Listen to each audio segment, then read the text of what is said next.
How did we come up with the image of Dracula? What is it about this infamous figure that has captured our imagination for centuries? We've all heard of the classic tale of the Transylvanian prince who dipped his bread in blood. But the story of Dracula goes far beyond Bram Stoker's iconic novel, and there are some things you might not have known about this famous vampire. Let's start by addressing the big one. Did Vlad the Impaler really dip his bread in blood? Well, it makes for a great story, but the claim is almost certainly false. The story comes from an account written by Polish chronicler and historian Marcin Bielski over 150 years after Vlad's death. And it's possible that Bielski was just making stuff up to make Vlad look bad. It would certainly be a way to shock and disgust contemporary readers. But where did Bielski get his information? Possibly from a sensationalist pamphlet written by Vlad's enemies while he was fighting against them in war. That said, some historians believe that Vlad may have engaged in blood-drinking rituals, though probably not in the way you'd imagine. He lived during a time when the Black Plague was still rampant around Europe, and many believed that consuming blood could cure illnesses. This isn't that far-fetched when you consider that blood transfusions are sometimes used today to treat conditions like sickle cell anemia.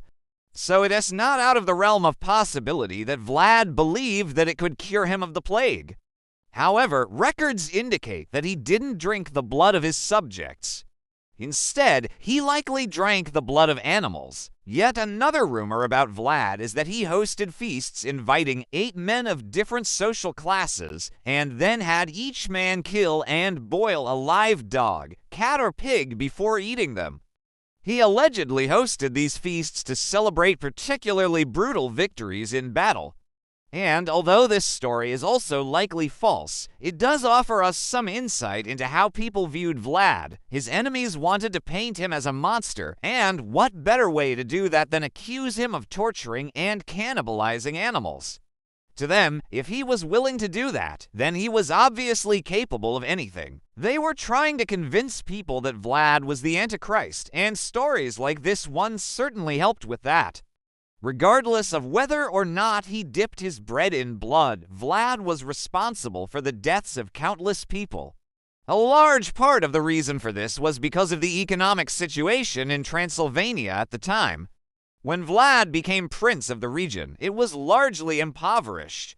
And rather than working to improve the lives of his people, he decided to squeeze them dry. He taxed his subjects heavily and demanded that they pay him in gold. Although he couldn't turn them into gold like King Midas, he was able to accumulate quite a lot of it. In fact, when he died, he left behind a treasury worth over $2 million modern-day dollars. But this wasn't enough for Vlad. He was obsessed with acquiring more wealth, and this led him to do something his people would never forget. According to legend, Vlad hosted a banquet for important guests. He invited kings, princes, aristocrats, and even the Pope. He put on a show for them, dancing and playing music, and then he unveiled his most prized possession, a giant golden goblet that he claimed held the blood of Christ. He brought the cup to the Pope and forced him to drink from it. Or perhaps it was a chalice filled with wine. There are differing accounts of the story. But regardless of what happened, the Pope got violently ill shortly after. Vlad was already on shaky ground with the church at this point, but this incident cemented his reputation as a monster. Rumors started to spread that he dipped his bread in blood and dipped his nobles' daughters in hot wax. Then the Polish chronicler wrote his sensationalist account, which helped to cement Vlad's reputation as a blood-sucking tyrant. So if Vlad was such a monster, why did his people love him? It is likely that many of the stories about Vlad were exaggerated or completely made up by his enemies. After all, it was in their best interest to paint him as a monster. There's no question that Vlad was a brutal ruler, but he also did some good things. He improved infrastructure in major cities and founded hospitals. He even tried to reform the legal system so that peasants couldn't be unjustly accused of crimes. Not that the nobles were too happy about that last one. What's certain is that Vlad was a shrewd leader who knew how to manipulate people. In order to acquire more power, he aligned himself with the Orthodox Church and converted to Christianity. At the time, the Catholic Church had a negative view of those who followed the Eastern Orthodox Church, but Vlad used this to his advantage. He presented himself as a victim of religious persecution, and this earned him sympathy and support from other rulers. One of these allies was the Grand Prince of Moscow, who invited Vlad to visit him. But this turned out to be a trap. While visiting, Vlad was thrown into prison. He spent for years locked up until he was eventually ransomed back to Transylvania. It is thought that he paid his ransom with gold stolen from the very same treasury that he amassed through taxing his people. Vlad's obsession with acquiring gold wouldn't end well for him. As he grew older, he became increasingly paranoid. He began to suspect that his own nobles were stealing from him and plotting against him. So he devised a plan to get rid of them once and for all. He invited them to a feast and accused them of plotting against him.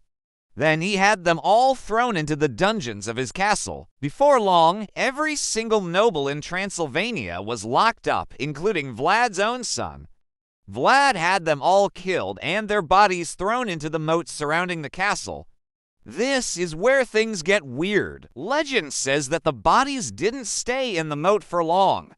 You see, the moat was filled with hungry fish who quickly ate up the corpses. But wait, there's more.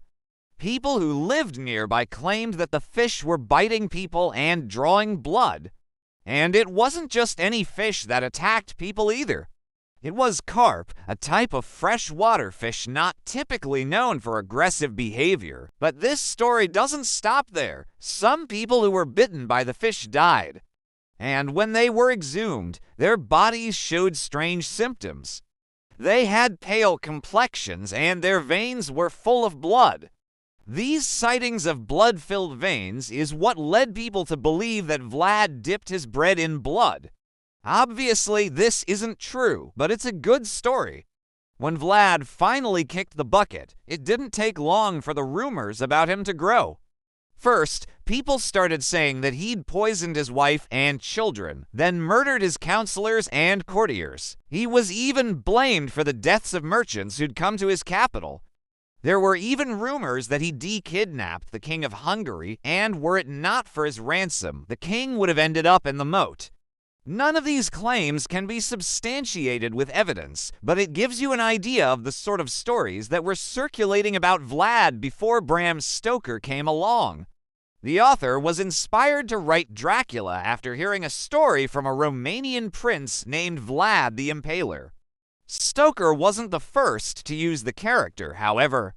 Vlad the Impaler's honorific name was Dracula, and although that wasn't commonly used during his lifetime, Stoker borrowed the name for his infamous character. He combined this name with the legend of the Blood Prince and created the character of Dracula. Today, when we think of vampires, we imagine pale-skinned creatures with sharp fangs who sleep during the day and prey on humans at night. Stoker's version of Dracula looked and behaved like this, but early accounts of Vlad the Impaler didn't describe him as having any of these characteristics. In fact, there's nothing in the historical record describing what he looked like. One interesting thing about Stoker's novel is that it contains anti-Semitic tropes that were common at the time. For example, he describes Jewish people performing ritualistic sacrifices and draining the blood of victims.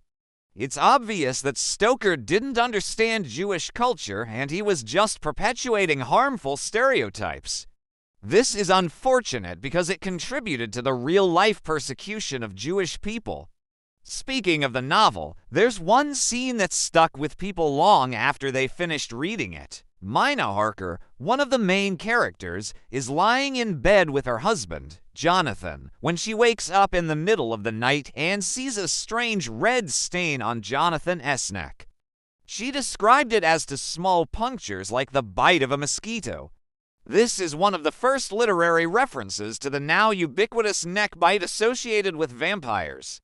It's possible that Stoker was inspired by a real-life medical condition, porphyria. This rare disorder causes skin lesions and severe blisters. It can also cause sensitivity to sunlight. Victims need to stay indoors during the day and often wear heavy makeup to cover the lesions on their faces. Back in the day, people who suffered from porphyria were often misdiagnosed and mistreated. Some were even locked up in asylums. It's possible that Stoker learned about these cases and used them to inspire his novel. Stoker's novel was adapted for film countless times, but it wasn't until the 1930s that the character of Dracula gained his iconic look. Max Schreck played the role of Dracula in Nosferatu, a silent film adaptation of Stoker's novel. Schreck was an Austrian actor and director of Jewish descent. Because of this, he was often cast as creepy or sinister characters. Some say that Schreck's appearance was uncannily similar to Vlad the Impaler. If that's true, then the casting was perfect. But others argue that the physical resemblance is largely a myth perpetuated by anti-Semites. Regardless of the truth, Stoker's novel has become the quintessential vampire story and has inspired everything from movies and TV shows to video games and music. Whether you love or hate vampires, there's no denying that they've become an enduring part of popular culture. Now check out Did Ancient Thebes Really Have 300 Warriors? Or click this other video instead.